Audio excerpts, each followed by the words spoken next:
ሰላም ሰላም እንዴት ናችሁ? ዛሬ እኔ መሰለ የጾም ቅቅል እንሰራለን ማለት ነው።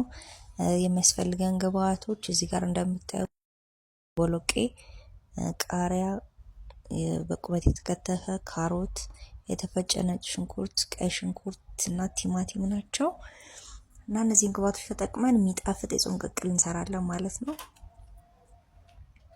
እዚህ ጋር ሽንኩርቴን አደርጋለሁ። ከዛ ሽንኩርቱን ጥብስ እናደርገዋለን በዘይት። ከዛ ካሮቱን እንጨምራለን።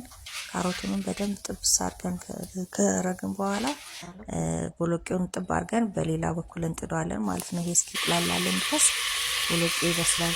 ከዛ አሁን የተጠቀምኩት ሁለት ማንኪያ ነጭ ሽንኩርት ያላችሁን ቤት ውስጥ ቅመማ ቅመም መጠቀም ትችላላችሁ። ከዛ ቦሎቄ ሲበስል ቦሎቄውን ከካሮቱና ከሽንኩርቱ ጋር አንድ ላይ በደንብ ከጠበስን በኋላ እንደዚህ ይበስልልናል። ከዛ ክኖር አድርገን ይሄን የመሰለ የጾም ቅቅል እንሰራለን ነው ባይ